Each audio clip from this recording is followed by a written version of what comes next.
कि जिसमें आप हर एक आदमी को यह ऑप्शन दीजिए कि जिसने पढ़ाई नहीं किया, जो स्कूल नहीं गया, जो अनपढ़ रह गया सोकर, वो जिंदगी में क्या क्या कर सकता है।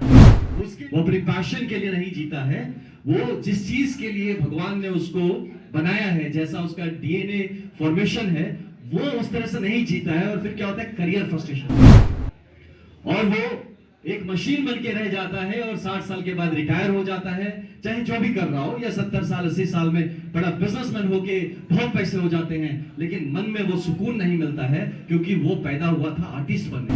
बिहार के बच्चे, अब मैं आपको बताऊं, यूपीएससी कहते हैं ना, ज्यादा आईएएस आईपीएस आप नहीं होते हैं, उससे भूल जाइए आप। अब बिहार के बच्चे यूपीएससी भी उतना क्वालिफाई नहीं कर रहे हैं जितना पहले करते हैं। अब इसका बढ़ोतरी हो रहा है, सदर्न स्टेट्स कर रहे हैं, वेस्टर्न स्टेट्स कर रहे हैं, ऐसे स्टेट, गुजरात जैसे स्टेट जो नहीं थे इस पिक्चर में, आज वो भी कर रहे हैं। यहाँ पे उपस्थित सभी को नमस्कार।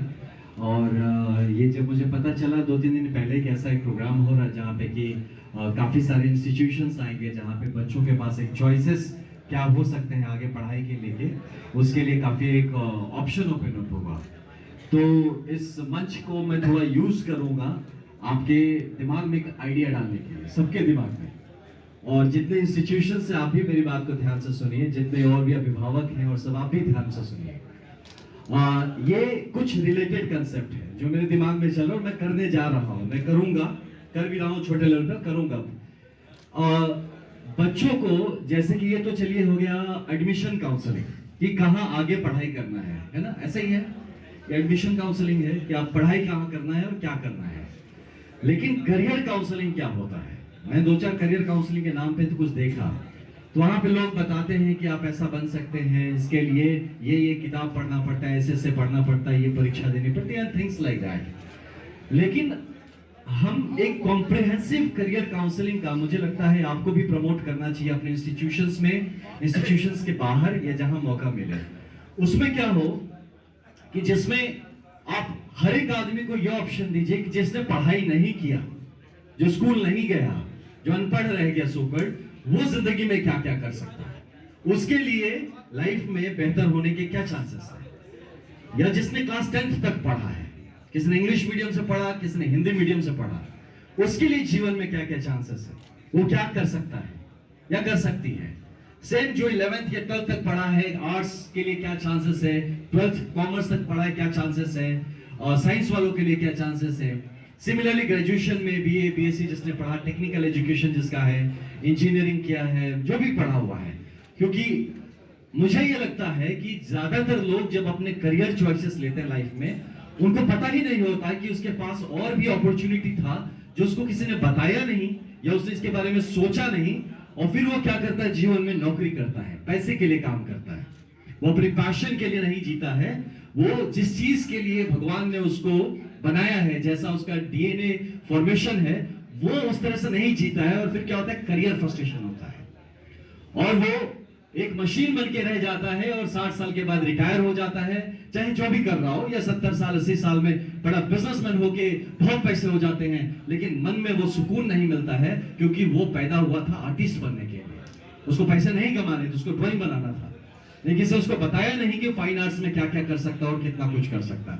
तो इसलिए एक ऐसे करियर काउंसलिंग का मुझे लगता है सेशंस आप लोगों को ऑर्गेनाइज कराना चाहिए, जिसमें हर अपॉर्चुनिटी बताया जाए बच्चों को कि आप क्या क्या कर सकते हैं। हो सकता है आप डॉक्टर हैं, लेकिन आप डॉक्टर बन के भी आप आर्टिस्ट बन सकते हैं। आप एक क्या कहते हैं, you can be an actor, आप बिजनेस चला सकते हैं, आप एंटरप्रेन्योर हो सकते हैं, आप एक एनजीओ से काम कर सकते हैं, आप राजनीति में जा सकते हैं, आप मीडिया से कनेक्ट हो सकते हैं, और बहुत सारे नए स्टार्टअप्स हो सकते हैं जिसको आप सोच सकते हैं। तो एक ऐसा, आप जितने इंस्टीट्यूशंस हैं, आपको भी मैं रिक्वेस्ट करूंगा कि अपने इंस्टीट्यूशंस में बच्चों के लिए करियर अपॉर्चुनिटीज क्या है, इस पे जरूर बात किया जाए, और वो एकदम टिपिकल ना दिखाया जाए कि साइंस पढ़े हो बेटा तो तुम ये गवर्नमेंट एग्जाम दे सकते हो, इंजीनियर डॉक्टर बन सकते हो, या ये परीक्षा नहीं, उसके बाहर क्या दुनिया है उससे भी उसको अवगत कराना चाहिए। इसके साथ एक और चीज है जो मैं सबको बताना चाहूंगा कि जितने टीचर्स हैं, या जब टॉपर से बात करने जाएंगे ना, तो वो लोग जनरली क्या करेंगे, अपने बारे में बताते हैं, मैं 18 घंटा पढ़ता था, 16 घंटा पढ़ता था, ये होता वो होता है। लेकिन वो जो तरीका है, जो मंत्र, जो स्पिरिट ऑफ स्टडीज है, उसके बारे में बात नहीं करते। How to approach a subject. अगर आपको ज्योग्राफी पढ़ना है तो कैसे पढ़ना है? किताब तो सबके पास है, सभी पढ़ रहे हैं, लेकिन सब पास भी हो रहे हैं, लेकिन जब वो किसी कंपटीशन में उतर रहे हैं तो क्वालिफाई तो सब नहीं कर रहे हैं। तो जो क्वालिफाई करने वाले और क्वालिफाई नहीं करने वाले का जो डिफरेंस है, वो कैसे क्रिएट होता है? किताब पढ़ना, एक आपको डिग्री मिलना, और उस सब्जेक्ट पे कंट्रोल, कमांड होना, और उस सब्जेक्ट का रियल जीवन में एप्लीकेशन समझना, वो डिफरेंस क्रिएट करता है between a person who is literate and who is educated. वो क्रिएट करता है difference between a person who is well groomed and a person who is sensitive towards his surroundings. तो ये चीजों का मुझे लगता है कि आप सबको भी स्टेप अहेड, आप ये जो हो रहा है, दैट्स एन अमेजिंग थिंग, बहुत अच्छा हो रहा है। स्टेप अहेड बच्चों को ये जब तक हम नहीं करेंगे, बिहार के बच्चे, अब मैं आपको बताऊं, यूपीएससी कहते हैं ना, ज्यादा आईएएस आईपीएस आप नहीं होते हैं, उससे भूल जाइए आप। अब बिहार के बच्चे यूपीएससी भी उतना क्वालिफाई नहीं कर रहे हैं जितना पहले करते थे। अब इसका बढ़ोतरी हो रहा है, सदर्न स्टेट्स कर रहे हैं, वेस्टर्न स्टेट्स कर रहे हैं, ऐसे स्टेट, गुजरात जैसे स्टेट जो नहीं थे इस पिक्चर में, आज वो भी कर रहे हैं, और हमारी मात्रा ग्रेजुअली कम होती जा रही है, क्योंकि हमारा कॉम्पिटिटिव एज खत्म हो रहा है। हम लोग क्या हो रहे हैं, टिपिकल तरीके से बढ़ना चाह रहे हैं, जो कि समहाउ प्लेस आज के कॉम्पिटिटिव दुनिया में वो सक्सेस का मंत्र नहीं देता है। तो मेरा आप सबसे यही रिक्वेस्ट रहेगा कि जैसे यहाँ से जो बच्चे भी आपके इंस्टीट्यूशंस पहुंचते हैं, please keep organizing such camps for them, जिसमें एक सब्जेक्ट को लेके, एक टॉपिक, एक वे ऑफ लाइफ को लेके आप चर्चा कर सके। एक ऐसा कैंप जिसमें बहुत सारे मिथ्स तोड़ सके। ये भाई पॉलिटिक्स में कौन जाता है, तो जितने खत्म लोग होते वही पॉलिटिक्स में जाते हैं। Politics is the last resort of the scoundrels. बस इट्स नॉट सो, ऐसा नहीं है ना? या तो पुलिस में पुलिस वाले सारे घुसखोर ही होते हैं, या जितने भाई सिविल सर्विसेज में हैं वो सारे कमीशन एजेंट ही होते हैं। ये जो मिथ्स है समाज के कि सारे पॉलिटिशियन भ्रष्ट ही होते हैं, है ना, सारे कुछ लोग होते हैं जो दूध के धुले होते हैं। तो ये सारे मिथ भी तोड़ना जरूरी है बच्चों के लिए, ताकि आप एक मैच्योर्ड माइंडसेट से आगे की तरफ बढ़ पाए। तो एक छोटा सा दिमाग में मेरे चल रहा था, आई थॉट कि एक अच्छा प्लेटफॉर्म होगा जहाँ पे जागरूक लोग होंगे, और यहाँ आने वाला हर आदमी ऐसा है जो कि एक बेहतर भविष्य की तलाश कर रहा है। तो इसलिए मैंने आपके साथ ये शेयर किया, और कॉन्ग्रेचुलेट करना चाहूंगा वसीम जी एंड टीम को, जिन्होंने आपने ऑर्गेनाइज किया। धन्यवाद देना चाहूंगा सारे इंस्टीट्यूशंस को, जो आप सारे यहाँ पे पहुंच गए, बच्चों के लिए विकल्प खोल के रहे, क्योंकि बिहार में जो सबसे ज्यादा मिसिंग चीज है वो है अपॉर्चुनिटीज। यहाँ लैक ऑफ अपॉर्चुनिटी जो है वही सबसे बड़ा प्रॉब्लम है।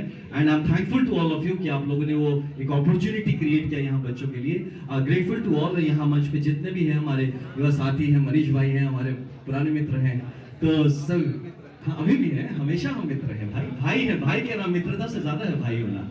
तो हम सब हैं, तो सारे लोग, अब मैं खुद आईपीएस का करियर छोड़ के अगर एक सोशल वर्क में उतरा हूँ, मनीष भाई भी आए हैं, सब लोग कहीं ना कहीं सोशली जज्बाती इंक्लाइंड हैं। तो आई एम श्योर कि आप इस जज्बे को पकड़ेंगे, समझेंगे कि we are here for not getting a place for us, अपने लिए नहीं आए हैं, ये समझ के आए हैं कि जीवन एक ही जीवन है, तो एक जीवन श्रेष्ठ जीवन कैसे बन सकता है। तो बच्चों में भी आप भी इंस्टीट्यूशनली यही ऐसा कुछ मंत्र स्थापित करें कि वो बढ़ेंगे, आप बढ़ेंगे, तब बिहार बढ़ेगा। बहुत बहुत धन्यवाद सबका, थैंक यू सो मच।